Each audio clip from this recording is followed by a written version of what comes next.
sebesar-besarnya buat keringanan langkah, buat waktu yang Bapak Ibu berikan. Dan saya juga mau mengucapkan terima kasih buat Bapak Kepala Sekolah yang memberikan kesempatan bagi saya untuk saya boleh melakukan penyebaran pemahaman atau yang namanya diseminasi dari modul yang sudah saya pelajari di dalam materi saya budaya positif.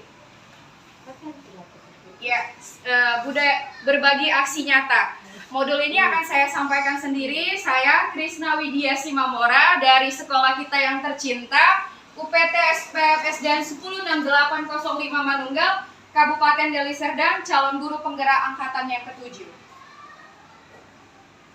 Ya, kalau berbicara mengenai budaya positif, apa sih sebenarnya yang ada di dalam pemikiran Bapak dan Ibu? Ada yang mau ngasih pendapatnya? Satu orang? Nih, Ibu Minda, gimana Bu? Apa yang Ibu pikirkan mengenai budaya positif? Budaya positif menurut saya adalah pembiasaan yang dilakukan di suatu tempat atau suatu institusi ataupun suatu sekolah yang bentuknya positif. Iya, benar sekali ya. Pembiasaan. Kalau menurut Bapak dan Ibu, sekolah kita ini udah melakukan budaya positif tidak sih? Apa sih yang sudah dilakukan di sekolah, budaya positif di sekolah kita ini? Salah satu contohnya buang sampah, ya. Memberi salam, 5S itu termasuk budaya positif ya. Iya, 5S, buang sampah, berdoa sebelum dan sesudah belajar, itu termasuk budaya positif ya. Berarti pemahaman kita tentang budaya positif sama ya Bapak Ibu ya. Ada yang lain tuh Bu? Ada yang lain tuh tambahannya? Ada yang lain apalagi Bu? Semua kebiasaan-kebiasaan itu kalau dilakukan secara terus-menerus akan terbentuk jadi budaya ya, jadi karakter. Itulah yang kita harapkan. Nanti ujungnya ini kepada budaya profil pelajar Pancasila. Itulah yang harus dimiliki murid-murid kita. Ini alasan awal mula ini dilakukan yaitu mengenai adanya perubahan paradigma ya, yaitu pembelajaran dengan paradigma yang baru. Kalau udah berubah berarti ada yang baru ya kan. Kalau dulu saya sebelum memulai, saya sebenarnya masih modul 1 nih ya, masih bab 1 gitu lah. Di dalam bab 1 sebelum saya memulai bab 1 mengikuti guru penggerak ini, saya berpikir bahwa murid itu seperti kertas yang kosong gitu ya. Anak bayi itu dilahirkan seperti kertas yang kosong, kertas putih bersih. Itu menurut kita, menurut saya dulu pribadi. Tapi sebenarnya itu salah ya. Karena anak yang dilahirkan itu yang membawa kodratnya sendiri. Sudah ada garis-garisnya. Tugas kita lah guru untuk menuntun garis-garis itu. Kalau garis itu yang garis yang positif atau sifat-sifat yang positif, tugas kita menebalkannya. Kalau muncul ada garis yang negatif, tugas kita memudarkannya sampai lama-lama hilang. Jadi garis-garis yang positif sajalah yang tampak gitu. Jadi pendidikan itulah menuntun murid sesuai dengan kodrat alam dan kodrat zamannya. Itulah sesuai filosofi dari Bapak Ki Hajar Dewantara ya, Bapak pendidikan kita. Jadi melaksanakan ya Bu, ya itu silakan Bu sambil kita sharing sambil menikmati snacknya ya. Jadi melaksanakan pembelajaran yang berdiferensiasi, artinya yang berpusat pada siswa ya, bukan berpusat pada guru lagi, udah berpusat pada siswa sesuai dengan kebutuhannya.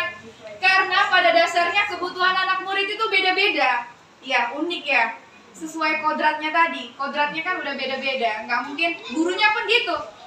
Saya dengan guru yang lain pasti beda. Murid juga seperti itu, murid yang satu dengan murid yang lain pasti beda. Kebutuhannya berbeda-beda.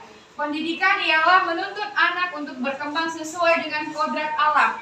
Jadi anak yang di perkotaan, pembawaannya dengan anak yang di pantai, di pedesaan, di gunung itu berbeda.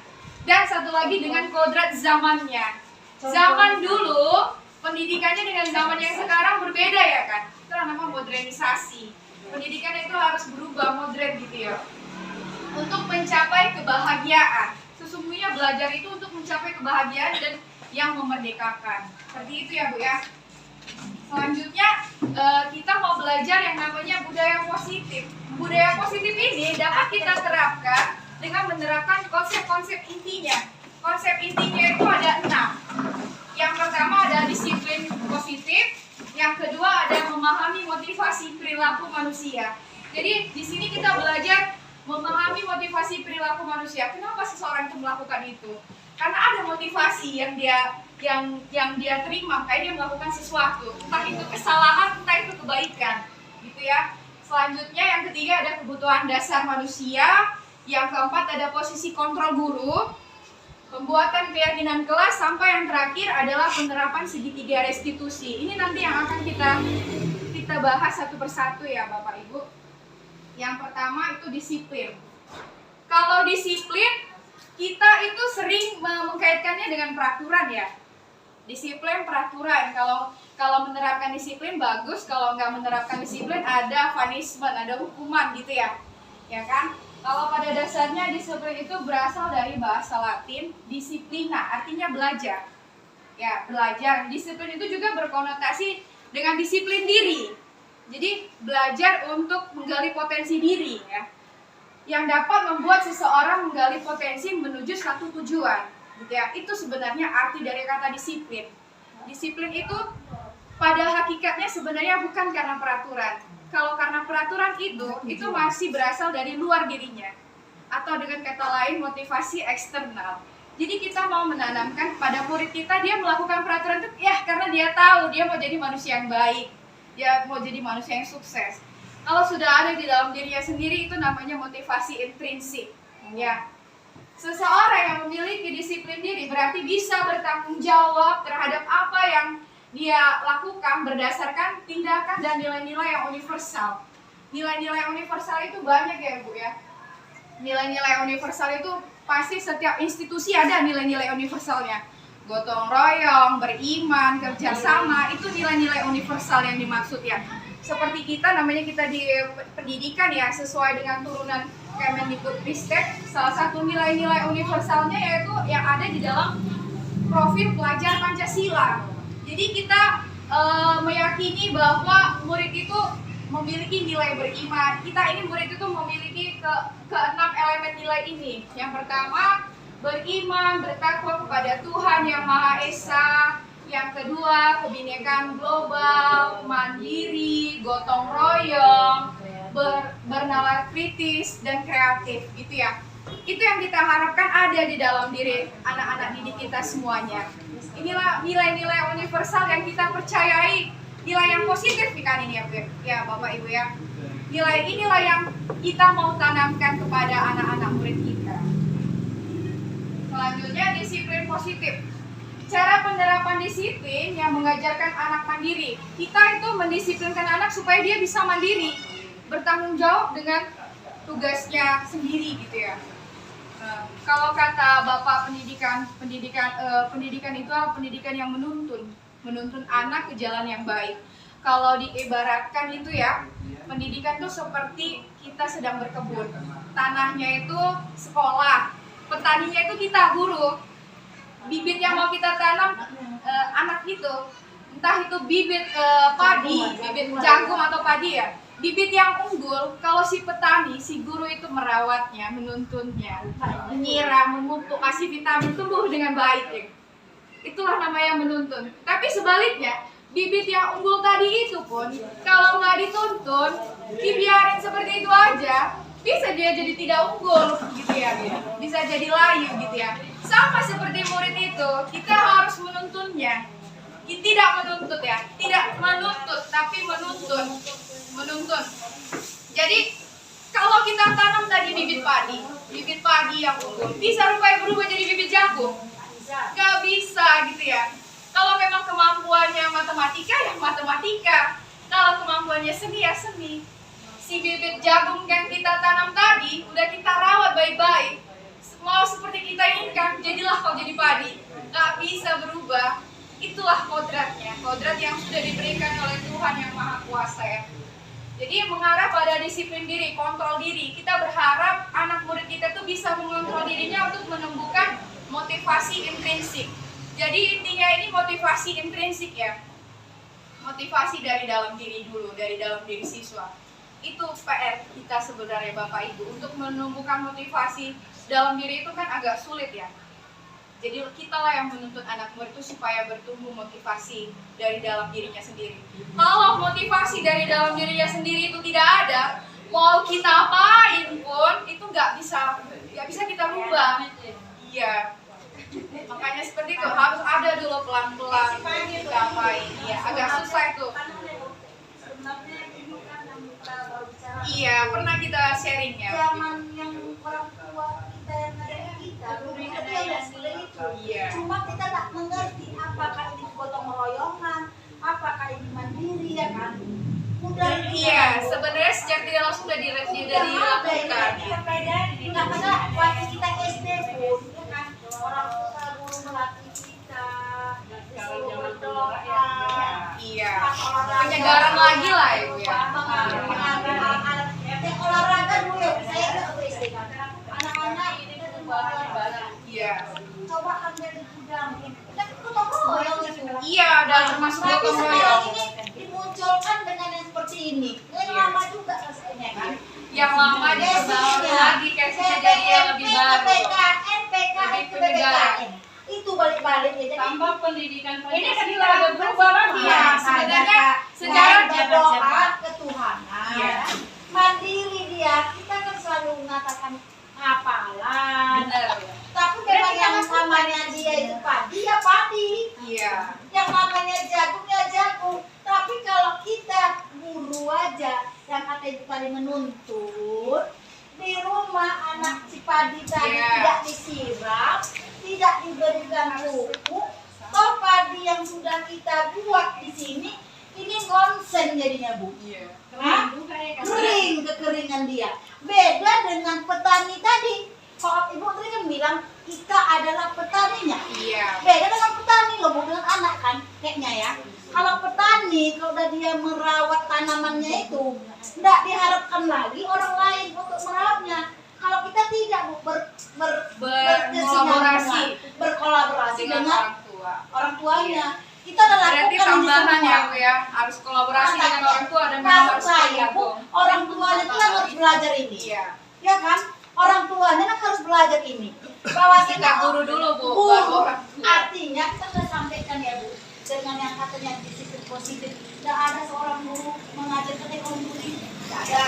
Bahkan kalau ada yang mencuri, ambil tidak boleh dipantau. Orang tua dulu sama orang tua sekarang kan beda. Ah beda Bu, saya ingat Bu ya, kalau saya pulang, orang tua bertanya loh Bu ya, Bu dia, apa hari ini belajar matematika? Sekarang kan Saya perhatikan setelah saya pulang, mamanya mana assalamualaikum, sama ayahnya.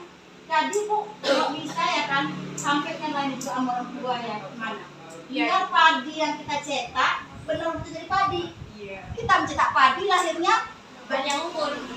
bukan diukur deh, hilal. Iya.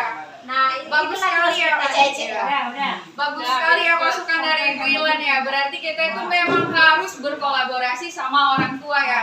Sama seperti petani tadi. Berarti kita harus berbeda sedikit seperti petani tadi ya. Harus kolaborasi dengan orang tua agar yang sudah kita jaga di rumah juga harus ditumbuhkan juga ya. Seperti itu ya Bu Ilan ya. Berarti sama dengan guru yang rekan yang lain kan. Berarti sama pemahaman kita ya. Benar-benar harus berkolaborasi sama orang tua, itu yang terpenting. Karena waktu anak di sekolah lebih banyak lagi dari waktu anak di rumah, gitu ya. Yang intinya ekonomi. Jadi Berkaitan dengan ekonomi ya. Kita betul-betul ngapain nama orang tua. Orang tua sih, Bu. Ya, biar lanjut. apalagi dengan beras yang mahal nih. Kita lanjut ya Ibu ya. Lanjut. Sebelum aja. Motivasi perilaku manusia. Secara garis besar motivasi perilaku manusia itu terdiri dari 3 ya.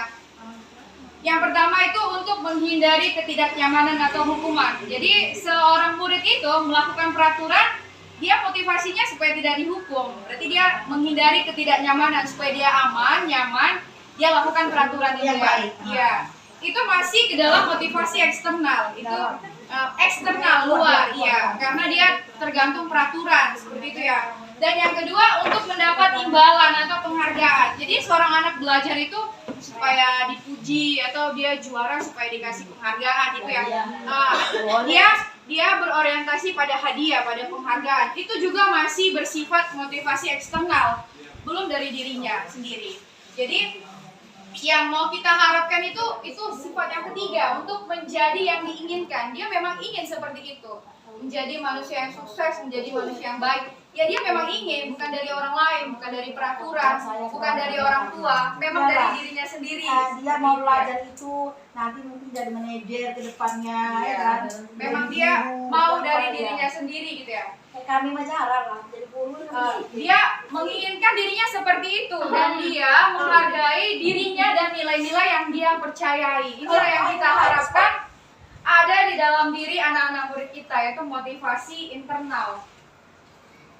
Selanjutnya, perilaku manusia itu tergantung kebutuhannya, gitu ya. Sama juga seperti murid. Jadi 5 kebutuhan dasar manusia. Jadi kebutuhan dasar manusia itu dibagi menjadi 5 bagian. Iya, 5 bagian. Sama seperti kita kan manusia, murid juga manusia. Jadi tergantung yang 5 ini. Yang pertama itu kebutuhan bertahan hidup. Kita ini bekerja supaya kita dapat gaji dan bertahan hidup ya. Itu salah satu yang mengontrol perilaku kita yang kita lakukan. Yang kedua itu kebutuhan akan kasih sayang dan diterima. Jadi kita aja guru pengen disayangi ya, pengen diterima. Murid juga seperti itu, pengen disayangi dan dia pengen diterima, dia pengen banyak teman gitu ya. Yang ketiga kebutuhan pengakuan atas kemampuan. Jadi seorang murid itu juga butuh untuk dia itu, ini aku bisa loh gitu. Biar kalau dia tidak dapat kebutuhan akan pengakuan kalau dia bisa, inilah murid-murid yang jadinya ribut ya. Kalau kita cuek sama dia, nggak kita perhatikan dia jadi ribut gitu. Dia butuh akan pengakuan gitu ya. Kalau aku ini bisa seperti itu ya. Yang keempat kebutuhan kebebasan. Kita butuh ya kebutuhan kebebasan, artinya ini kita berhak memilih apa yang mau sama kita. Kalau anak menggambar dia mau warna kuning, nggak boleh harus warna ini, nggak boleh seperti itu ya Bapak Ibu. Dia ingin apa yang dia pilih, apa yang mau dia lakukan, dirinya sendiri yang memilih gitu ya. Kemampuan itulah kebutuhan kebebasan namanya ya. Yang kelima itu kebutuhan untuk merasa senang gitu ya.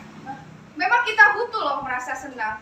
Kalau kita bekerja terus pun kita capek ya, bosan. Sekali-sekali juga memang butuh kita merasa senang, refreshing ya. Memang pada dasarnya itu yang kita butuhkan. Iya, memang itulah yang kita butuhkan. Jadi perilaku manusia itu ditentukan dengan terpenuhinya kebutuhan 5 ini. Kalau 5 ini ada yang tidak terpenuhi, pasti ada yang dia lakukan. Gitu ya. Iya, boleh Bu. Kebutuhan kebebasan. Iya. Itu bahaya kebebasan. Kan menggambar nih ya Bu ya. Iya. Seandainya lah digambar, kita kan menggambar semalam gajah. Gajah. Kalau gajah itu pada umumnya kan hitam lah. Iya, itu hitam, gajah. coklat, Abu-abu. Dibikinnya lah pula si gajah ini warna merah. Gadingnya warna hijau. Nah, ini kan kebebasan bukan lagi. Iya, benar. Suatu ya. Jadi saya merasakan zaman dulu jadi murid juga. Saya menggambar bunga dengan batangnya tidak warna coklat. Warna merah. Ada bilang waktu itu guru yang bilang ada pernah lihat batang warna merah. Ada sirip merah. Tunggu ya Bu, jarak. Itu kan tahu sirip merah. Kan sekarang gradasinya campur kan. Iya, seri. Coba turun pergi dulu ke kebun sana. Pergi ya mencari bunga ada warna merah. Berarti kedepannya jangan warna merah ya nak. Nah batangnya seperti yang ada kamu lihat di kebun tadi. Itu kan ceritanya. Nah ini tadi Bu, semalam kan bergambar gajah kita dah. Dikasihnya lah warna merah karena dia tidak punya clear warna yang lain. Gajah merah. Jadi saya kan mengarahkan dia, tapi salah. Menuntun, harus menuntun ya Bu Artinya ya. saya salah. Nah, kalau gajah merah itu gajah warna merah. Itu nggak salah ya Bu.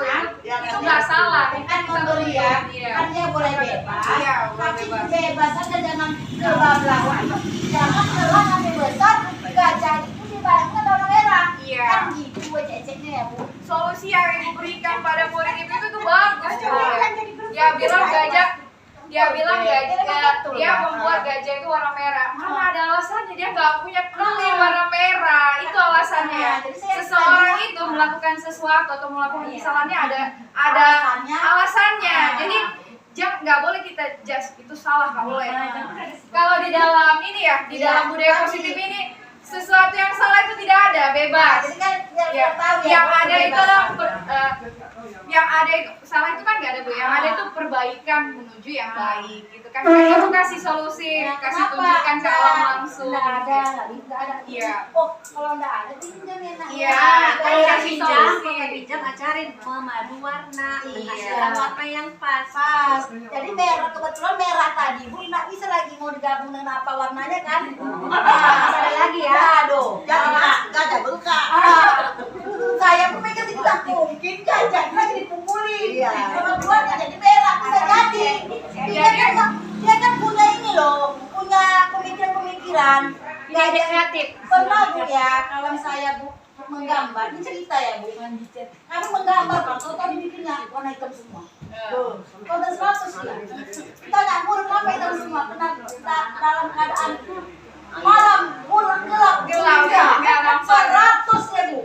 Nah, kami enggak 100. Nah, oh berarti yang ini udah sampai saya. Ngerti saya jadi. Iya, jadi Pelajaran ini udah sampai dan dulu tuh. nah, itulah. Sesuatu itu kan nggak ada yang salah ya. Jadi yang salah itu harus belum salah dia itu lagi masa perbaikan gitu ya namanya ya. Iya, kebebasan yang teratur lah itu namanya. Dan yang terakhir itu tadi udah yang kebutuhan dasar. Iya, posisi kontrol ya. Kontrol seorang guru. Iya, posisi kontrol seorang guru itu ada 5. Ya, posisi kata. Yang pertama itu posisi penghukum. Biasanya kalau posisi penghukum pasti nih kalau murid ada salah, kita langsung dengan nada yang kuat menghukum ya. Gitu ya. Itu ada dampak negatifnya.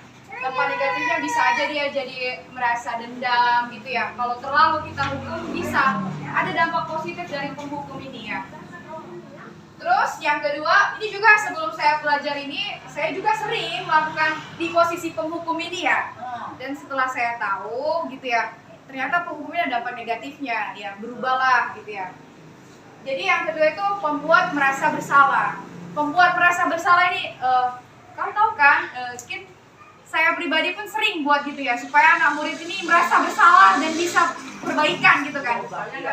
Rupanya pembuat merasa bersalah ini ada dampak negatifnya. Jadi dia merasa dirinya salah, dia merasa dirinya itu gagal dan bisa merugikan orang lain. Contoh ya, kita guru piket, ada anak murid datang terlambat. Kamu kenapa datang terlambat? Nanti gara-gara kamu saya ditegur loh sama bapak kepala sekolah. Ya, dia membuat merasa bersalah. Gara-gara kamu saya dihukum nanti gitu. Itu ada dampak negatifnya. Jadi dia dirinya jadi merasa diri yang gagal dan gara-gara dirinya orang lain dirugikan. Ditanya, kenapa terlambat nak? Iya. Nanti ibu ditegur sama pas sekolah, benar.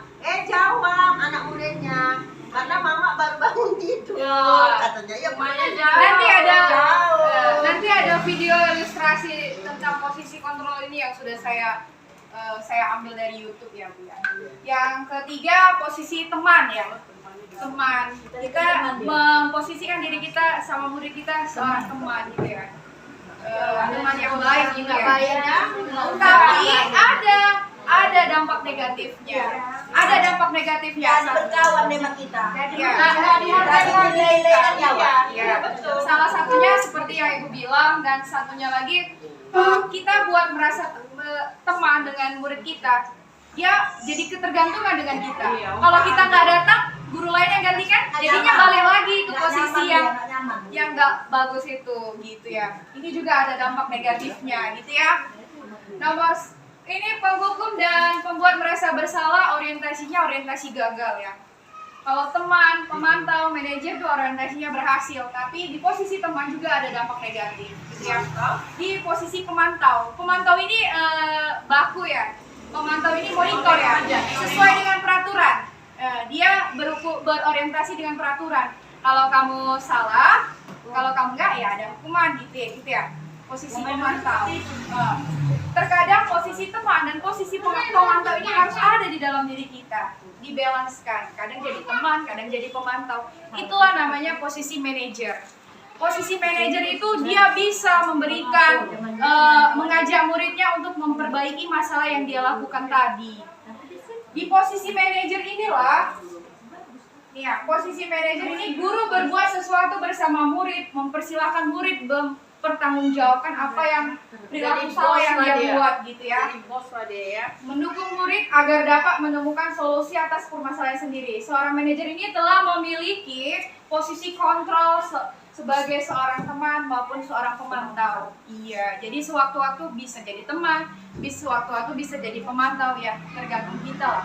Kan kita semakin, mungkin saya pengalamannya masih sedikit ya Bapak Ibu ya.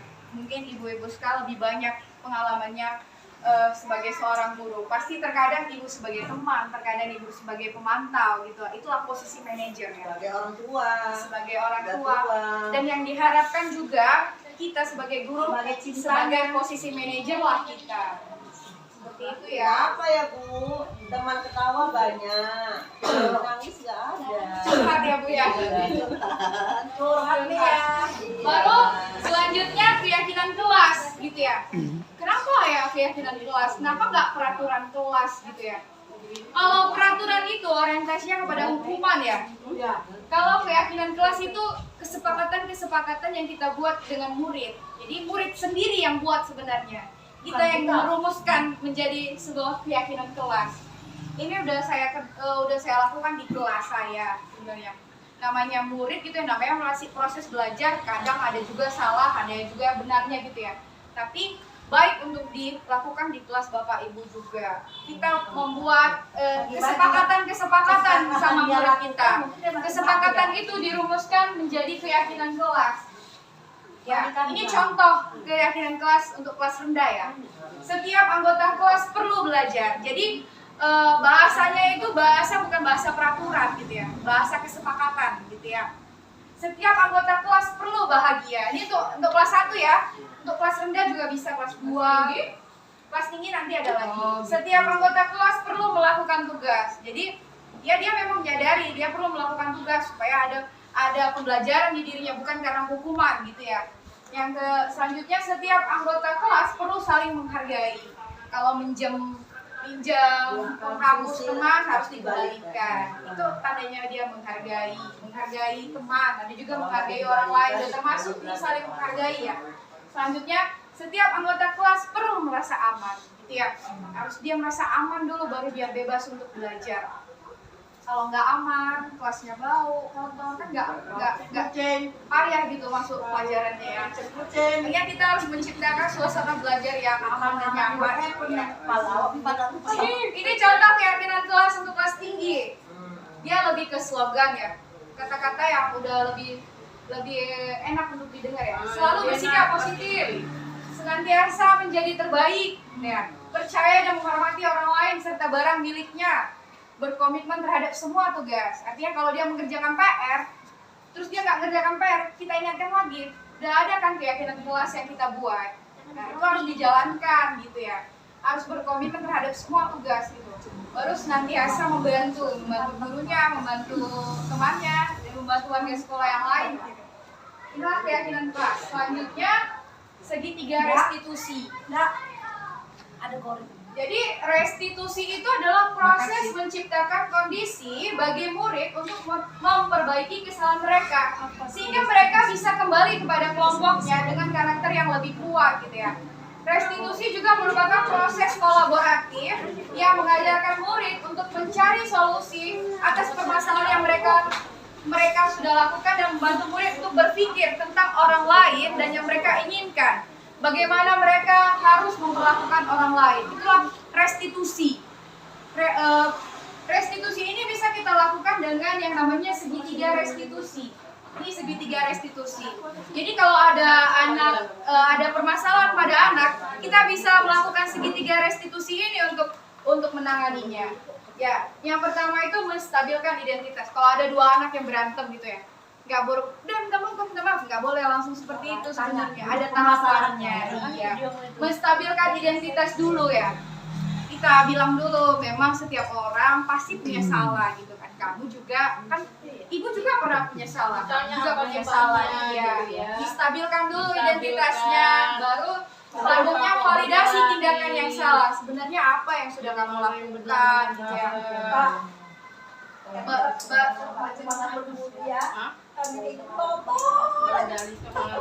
Baru yang terakhir itu menanyakan keyakinan kelas yang udah kita buat tadi.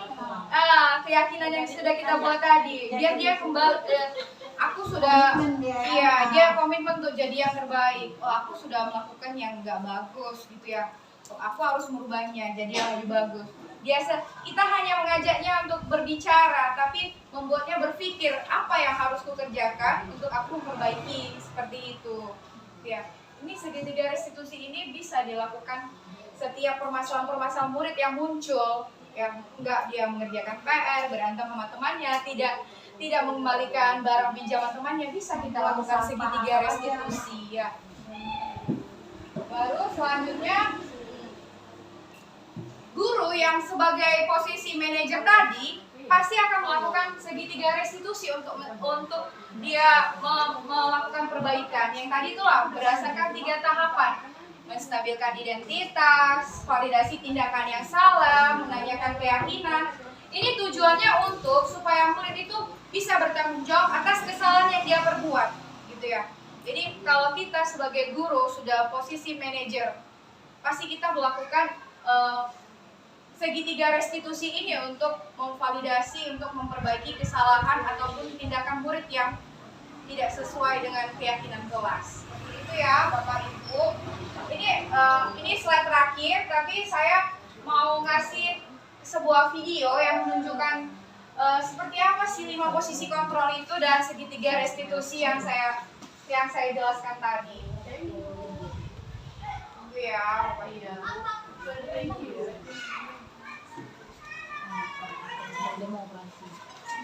Ini videonya. Iya. Ini yang pertama posisi kontrol dalam menghadapi masalah tersebut. Ini posisi penghukum ya.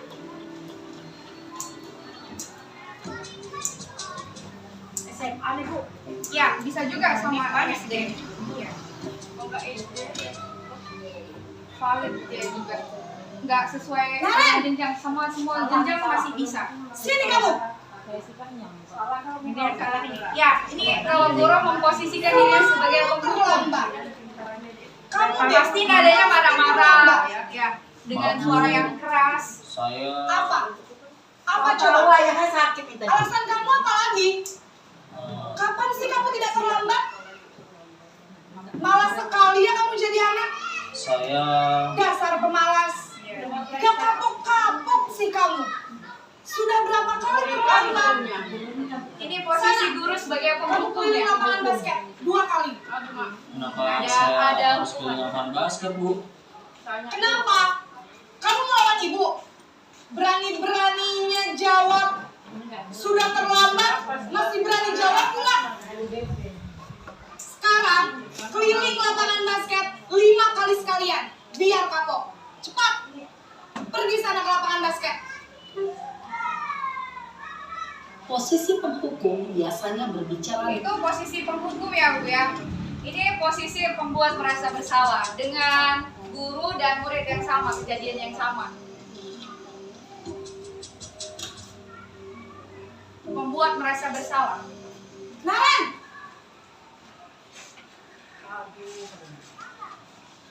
Selamat pagi, Bu. Naren. Kamu kenapa terlambat lagi, nak? Ya Tuhan, Naren. Kamu senang ya bikin ibu susah ya? Ya, dia merasa Kamu terlambat lagi. merugikan Karena gurunya. ibu yang ditegur bapak kepala sekolah, nak. Disangka ibu tidak bisa membina kamu. Duh, gimana ini? Maaf, Bu. Ya, dia Aduh, merasa Gusti gagal. Naren. Merasa merugikan orang lain. Kamu suka ya kalau ibu ditegur bapak kepala sekolah? Jadi setelah kejadian ini Terus, nanti ada rasa sekarang bersalah ibu harus yang tulis apa timbul di yang dalam ibu dirinya. absen? Ini kamu sudah sering terlambat loh. Ibu harus apa coba? Maaf, Bu. Maaf sekali. Ya sudah, lain kali jangan bikin ibu susah lagi ya nak ya. Iya, Ibu tidak akan kuat lagi kalau kamu begini terus. Bisa jantungan kalau ibu ditegur bapak kepala sekolah. Biasanya kan kalau kita Sana ditegur cepat, merasa kelas. deg-degan juga ya. Maaf ya, Bu. Maaf sekali. Itu posisi membuat merasa bersalah ya Bu ya. posisi pembuat Ini rasa membuat- bersalah berbicara dengan nada tenang, cenderung lembut. Namun kata-kata yang diutarakan membuat murid merasa menjadi orang yang gagal. memandang buruk Ini posisi teman. Teman kan bilang teman Manajer. Ada juga dampak negatif dari teman. Kalau manajer itu kadang dia teman, kadang dia pemantau. Aduh, aku aja dipanggil. Selamat pagi Bu. Wah, sudah jam berapa ini? Ini yang posisi teman ya. Terlambat Kita lagi berbicara saya. sama seorang teman. Iya Bu. Habis ibu saya lupa bangunkan saya Bu. Nah, ini kayak yang kita bilang tadi ya. Kamu malah menyalahkan ibu kamu. Kamu bukannya anak yang larinya paling kencang. Kok terlambat sih? Iya Bu. Saya memang terlambat bangun tadi. Jadi biarpun saya lari kencang, tetap gak kekejar Bu. Ya sudah sana. Nanti lain kali larinya lebih kencang lagi ya. Biar gak terlambat lagi. Bikin seneng ibu. Demi ibu. Jadi dia melakukan sesuatu itu Bisa, supaya Bu. orang gurunya senang gitu ya. Ya sudah Kan sana. karena dia Beresin manajer. Posisi yang betul, Ini posisi ada-ada yang saja. harus kita miliki, posisi seorang manajer. dalam posisi teman. Guru berbicara dengan nada suara ramah, akrab, cenderung bersenda gurau untuk menjaga suasana tetap santai. Ini anak muda Guru apaan? Ini posisi pemantau. Posisi keempat ya. Dipantaunya gitu ya. Posisi pemantau itu selalu cenderung berkaitan dengan peraturan. Dia pegang teguh peraturan itu ya. Nan! Alat ukurnya peraturan. Selamat pagi Bu. Naren, apa peraturan sekolah kita tentang jam berapa kita harus masuk sekolah, Nak? Kita harus di sekolah jam 7 Bu. Iya, betul. Sekarang sudah jam 7.20. Naren sudah tahu konsekuensinya jika terlambat hadir. Paham Bu. Saya harus tinggal kelas pas jam istirahat selama 20 menit. Iya, benar. Konsekuensinya demikian. Jadi nanti jam 9.30 Kalau pas melanggar istirahat, peraturan pasti ada kamu harus tinggal di konsekuensinya. kelas. Jadi seorang Kerjakan guru tugas pemantau tambahan itu berkaitan ketinggalan selalu kamu, ya. berpatokan Baik, Bu. dengan peraturan dan konsekuensi ya. Posisi Dan yang pemantau diharapkan itu adalah mengandalkan posisi penghitungan seorang atau data untuk mengontrol murid.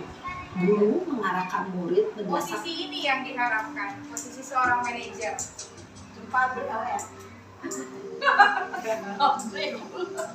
Manajer murid, Bu. Manajer murid. Naren!